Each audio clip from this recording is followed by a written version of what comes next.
everyone, and welcome back to my channel.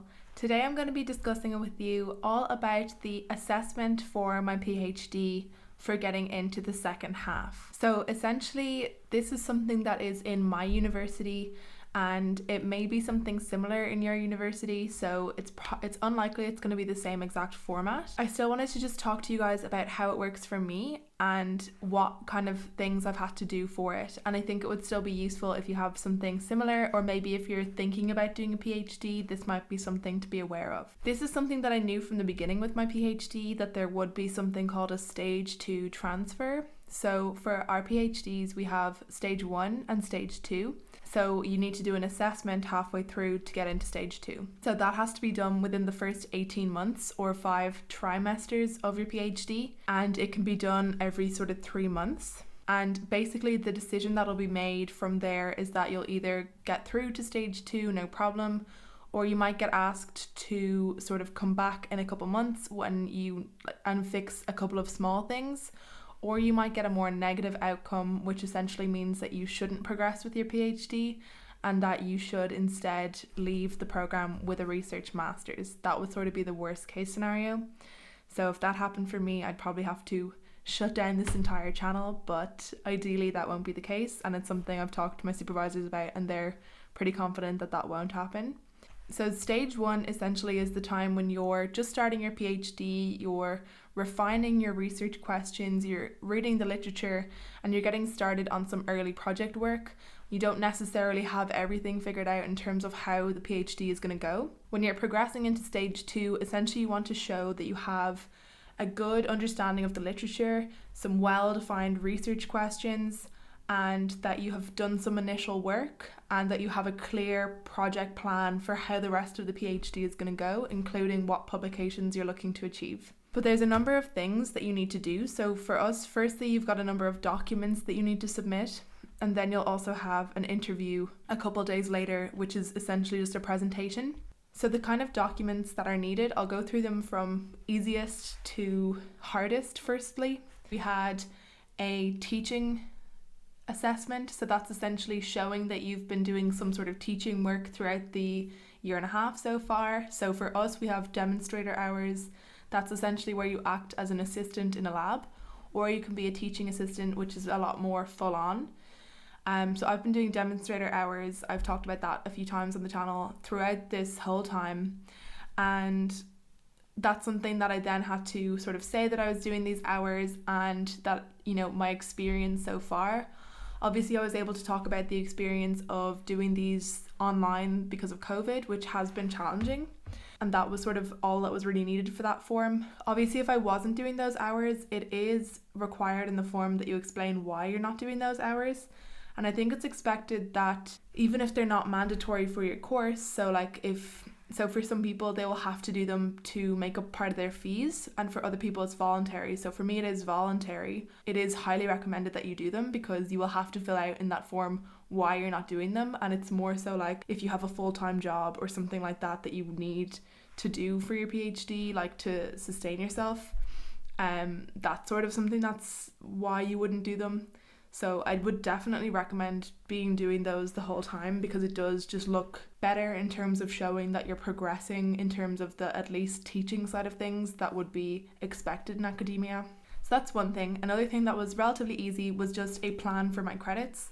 So we have to do 30 credits and you have to give a plan of either the credits you have done, or if you aren't doing those credits because you've done a master's perhaps, you might be able to recognize prior learning and have those credits sort of validated by your masters. So you'd have to have a recognition of prior learning form, or if you haven't completed those classes yet, you would just at least have a plan for how you're going to complete those classes. That's again something that's super easy to do. The next thing that we have to have is a sort of recommendation from your supervisor. So there is a form with the different headings, whether my research panel is happy with my progress, and if not, why.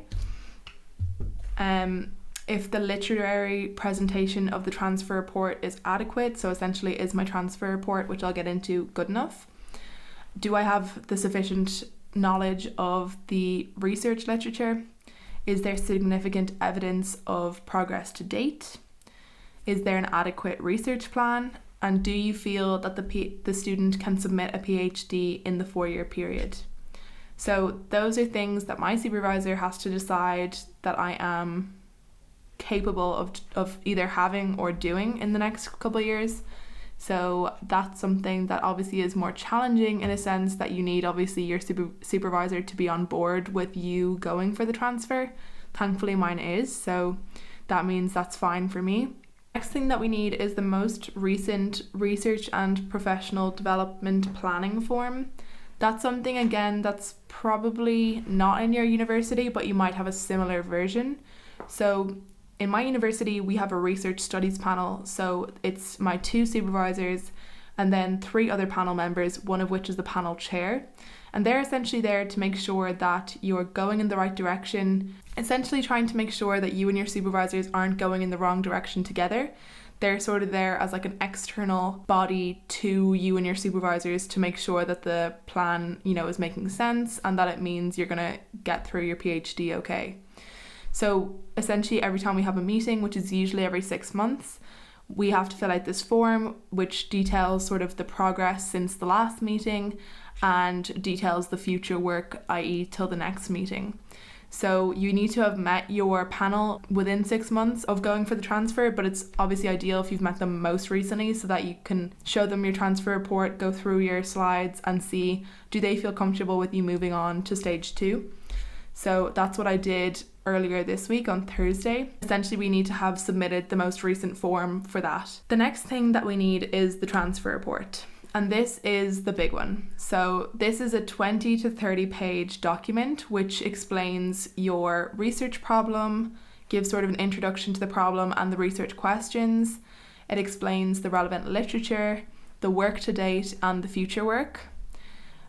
So that's 30 pages of like main body, so not including like the title, abstract, table of contents and your references. It's like 30 pages of the individual chapters that make it up. So the way mine is structured is that we have chapter 1, which is the introduction to the research problem. Within that I have an overall intro into sort of the area of recommender systems and the more complicated domain of making recommendations for exercise, particularly marathon running.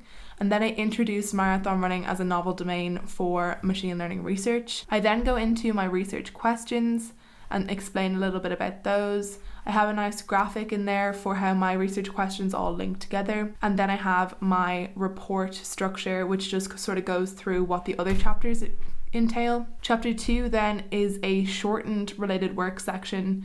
Obviously in my actual thesis, my literature review will probably be closer to 20 to 30 pages. In this report, it's about 10 pages. And basically I just explain how, my PhD is interdisciplinary.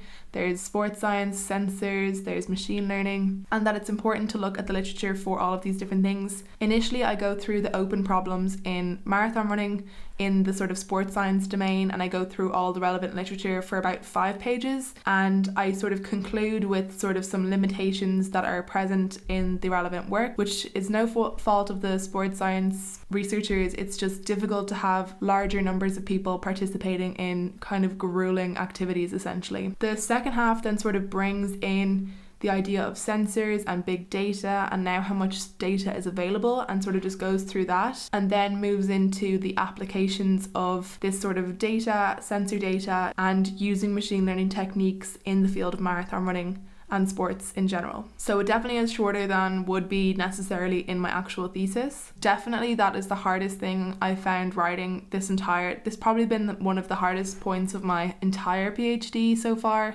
has been writing that related work section for the transfer report. It's a very tricky thing to get right, and me and my supervisors went back and forth how it should be organised and different things like that, the headings and all of that. So I'm so thankful that they are both so involved and they really do provide a lot of feedback and it really helps. But they do always say it's my transfer report and whatever way I want to do it I can, but I definitely do rely on their feedback and pretty much put it into place all the time. So then the next chapter, which is chapter 3 of my report, is my work to date and future work chapter. So essentially, the beginning I went through how I've been doing in terms of work to date with 2 of my research questions, which will be the 2 papers that were accepted into conferences this year, into ICCBR 2020 and Rexus 2020. I've done a video on that research. If it's at all interesting to you, I'll have it linked down below. But essentially I just briefly summarized all of that work. So I think that part was about 5 pages summarizing that work, and then I moved into the future work for all of the other research questions, and that again was around 5 pages, maybe actually less. I think that was about 4 pages, and then I finished with a 1-page Gantt chart,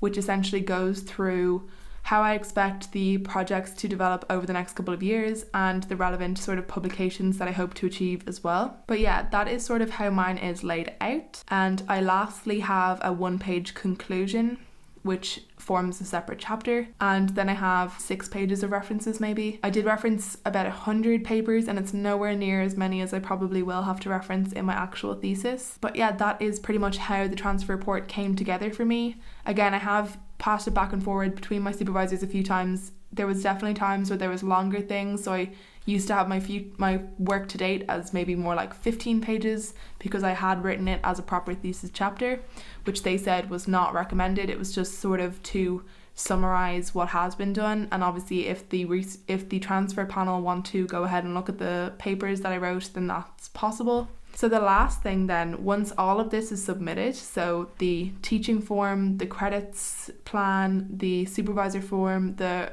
research professional development form, and the transfer report, once they're all submitted, I then have an interview which will be next Friday, and that's going to essentially be an oral delivery of the transfer report, but on a much smaller scale because it's only a 10-minute presentation followed by 10 minutes of Q&A. They have a recommended structure for how the slides should be. There's 1 slide on the background of the problem, 1 slide on the research questions, 2 slides on the work to date, and 1 slide on the future work. I don't think I'm going to follow this exact format because I do have some nice graphics that I've developed that I would like to include, and I don't really like super packed slides, and neither does my supervisor, so I'm probably not going to follow that exact format, but I will try to stick to it relatively closely. The practice presentation that I did with my supervisors and my research panel on Thursday, I had I think around 8 slides, and there probably is a couple things I need to add into that because that was their recommendation. I'm definitely going to do an update video depending on how the actual interview goes. I will keep you guys posted, but whether or not I do an entire video, I'm not sure. That is it for all of this info regarding the stage 2 transfer. Let me know what it's like in your university. Do you have something similar?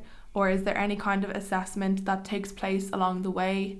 This is sort of it for my university, except for meeting my research panel every sort of 6 months to a year. But I would love to hear what it's like in your university for PhD students. Thanks so much for watching. Thanks to all of my wonderful members, and I'll see you all in the next video.